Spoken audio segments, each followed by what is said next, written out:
Yeah, I'm doing this video to show you guys that if you own a Lincoln MKS, this is a 2009 that I own, and if you want this screen right here removed that came with the factory screen and to install an aftermarket radio. The only thing you have to do is, first thing first, you're gonna have to remove the wood panel strip in order to get to the screen. Remove the wood panel strip. Then next, underneath the strip is gonna be bolts. You'll see them. Take every last one of them loose because they have to be removed to gain access to the screen. Once you have the wood strip removed and the bolts, then what you would do is you will have to remove like this stuff here, this trim. You have to remove, pop it off in order to loosen up the radio.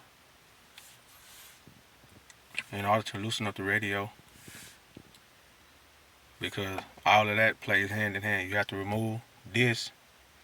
Once you remove that,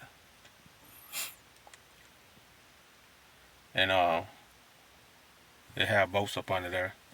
It'd be bolts all along. You just remove the bolts.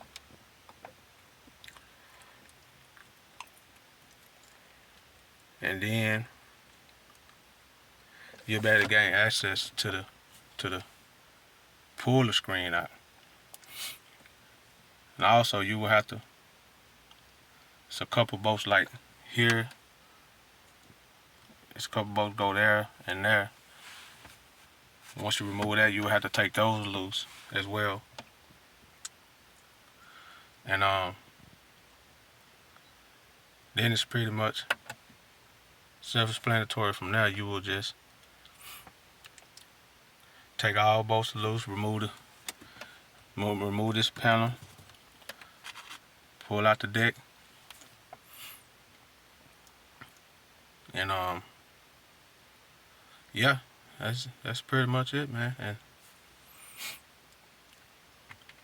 also, once you remove this,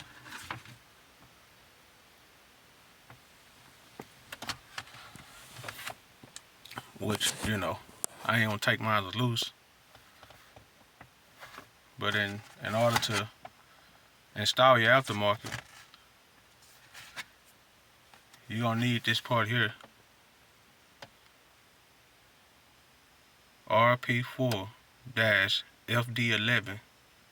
It's for Ford Lincoln Mercury with the CAN bus. It's a radio replacement interface.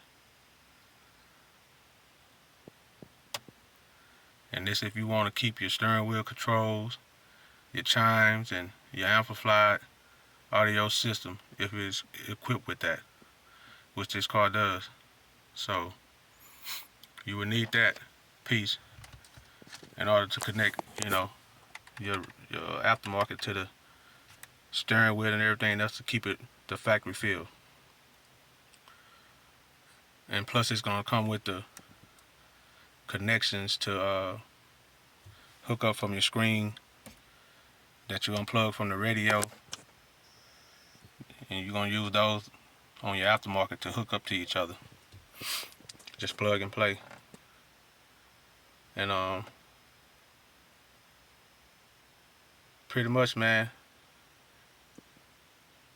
that was it. Oh, and yeah, and see, now the radio, I have mine in, but it's not pretty, cause still had a little gap crease cause I didn't use, but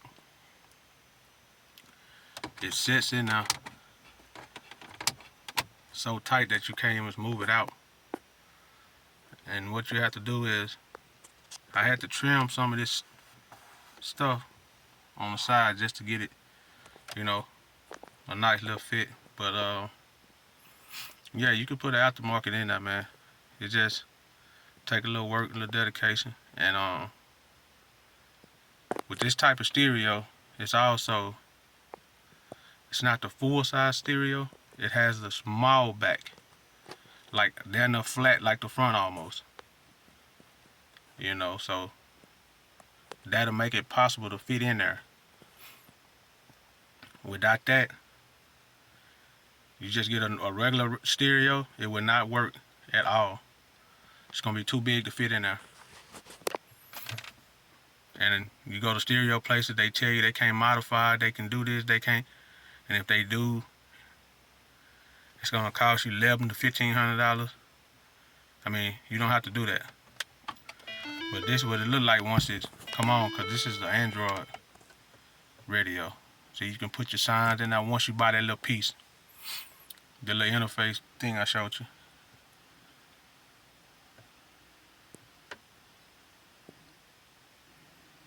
Take about 30 seconds to load up.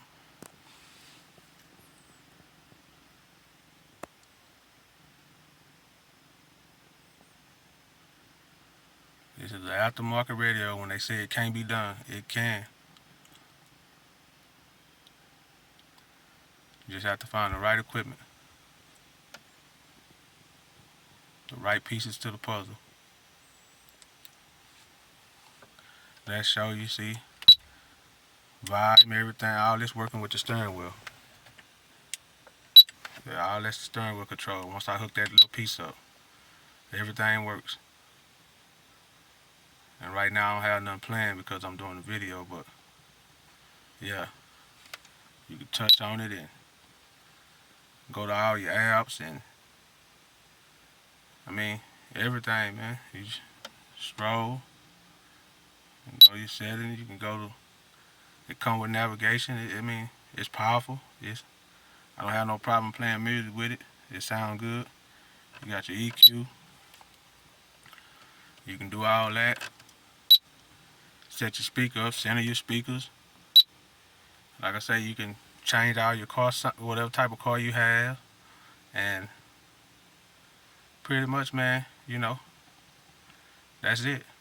I hope this helps some of you guys.